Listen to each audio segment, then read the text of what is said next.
So welcome back to the Piney Woods homestead, y'all. Showed Whiskers there because y'all, she ran off for some time.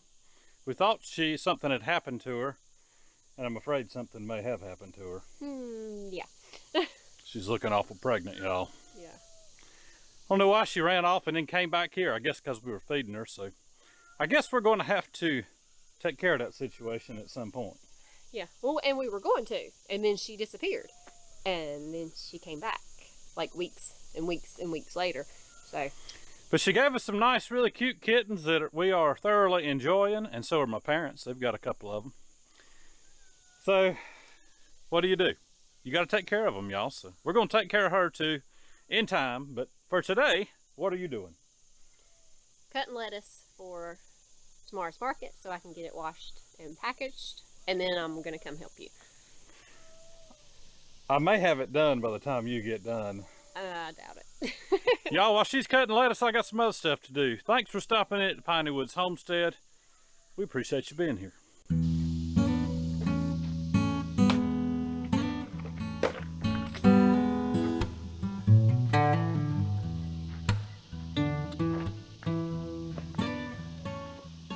So guys, what I'm doing today while Lisa is working on farm market stuff, getting ready for tomorrow, Saturday, I'm going into pig pen. I'm going to repurpose this old door for a new ramp for those baby piglets to be able to get in and out at a farrowing barn where we're creek feeding them. Y'all are looking real good. I'll get you some video of them here shortly, but I've already had my one bit of rat race stress for the day, and it wasn't really stress, but rat race. There's a convenient site for taking your garbage about 4 or 5 miles away, and about once a week or 2 weeks I load up the household garbage and take it off, and usually take the man that runs the dump some fresh vegetables and stuff. But today I didn't. I was in a rush, but I got there. Normally when I go, it's during the week, like midweek, and there's nobody there. I can go in and have a conversation with the man that's attending the place. But today it was backed out to the highway, and the whole way in it was more cars trying to get in and racing to get your garbage unloaded so the next person can go. It's just reminds me of the rat race that Lisa and I used to be part of, and a lot of people are new to the channel, so I would encourage you. I'll try to figure out how to put that little link in the video here where you can go back and watch this video, but it's called Everything Has Changed. I think we put that video out about a year ago. But if you're new, I'd encourage you to go back. It's kind of a long one, y'all, about 40 some minutes. And normally our videos are short, but to kind of give you a good understanding of where Lisa and I have came from and where we're at now, for those of you that are new. But for today, we're going to get this gate put in and hopefully get back up there and see what Lisa's up to on getting her lettuce ready for the market tomorrow.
So y'all, nothing ever goes as planned. There's a big old root here from a tree 15 feet away.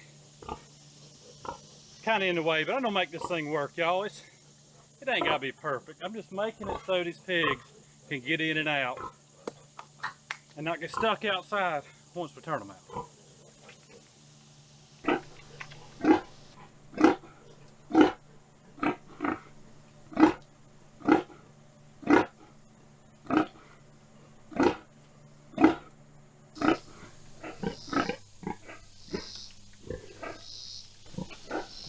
The babies are getting their mid-morning snack from Dixie.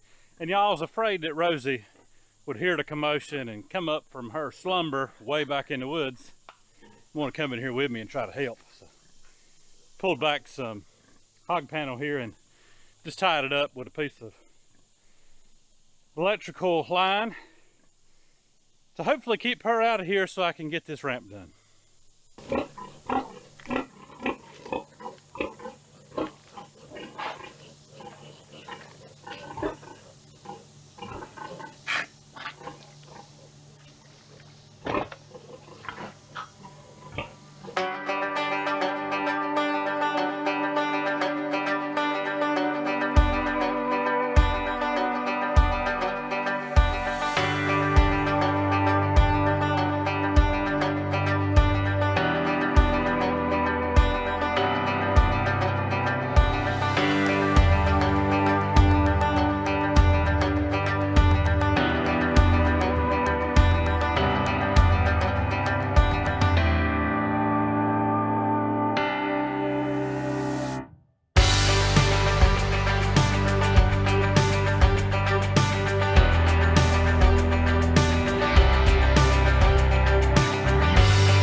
Alright guys, the ramp is done. Just had some 3/4 by Rosie, please. Production going on here. She don't care. 10-inch boards, y'all. 10-inch wide. Off the sawmill. Just put it on top of that old gate. And it's stout, y'all. About never got it in here by myself. And it's secure, good enough. Got it tacked into a couple different points on the farrowing barn, so that hopefully they won't root this thing up, and if they do, they do. But this is going to let them be able to get in and out for the next several days as they're continuing to grow.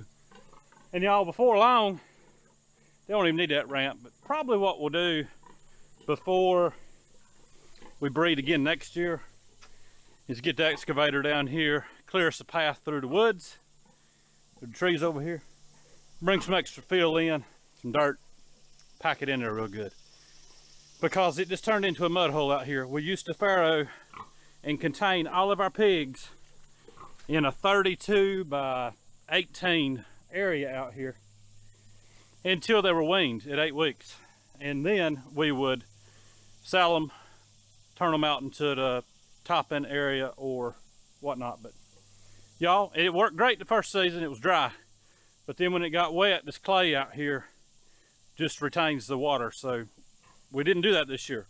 This year they're going to be able to run free out here with Dixie, and they'll come in here because we will feed those babies inside the farrowing barn.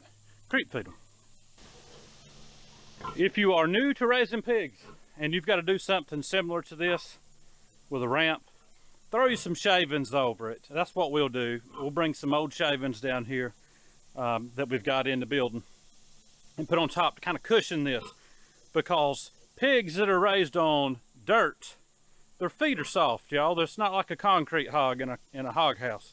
Their feet aren't accustomed to it, and it will actually, sometimes when they hit a hard surface, they'll just sit down because it hurts their feet. So Give them a little bit of cushion, that's what we'll do.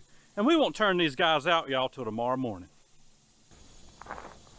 Right there's Lisa's little homemade lettuce drying rack. Got a new box fan up on top, 2 wire racks she can keep sanitized. Wash her lettuce, set it right there and air dry it.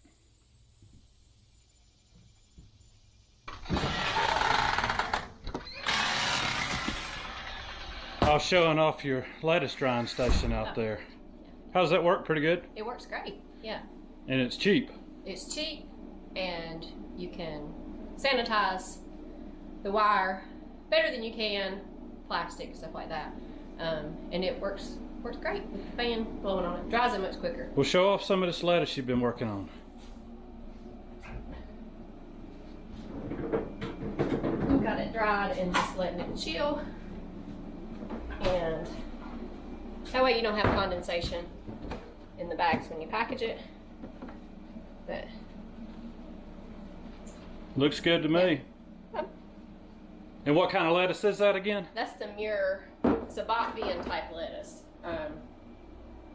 Similar in taste to an iceberg romaine kind of mix, but it's way more nutrient dense than an iceberg or a romaine. All right, well, I'll leave you to it in here. It feels good in here. Nice and cool. Wish I could have had that down at the pigs. Y'all take a look at this. You've seen it on here before, but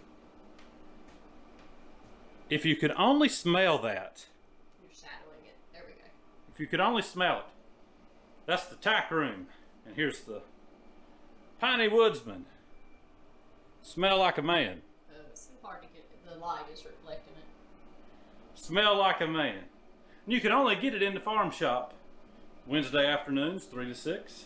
And Saturdays, what time? 10 to 3. 10 to 3 on Saturdays. See if you can get a shot of that. Well, it's... There we go. Piney Woodsman, smell like a man. Tony at Ozarks Ethic. This is going out to you probably about tomorrow. It won't melt by the time it gets there, hopefully.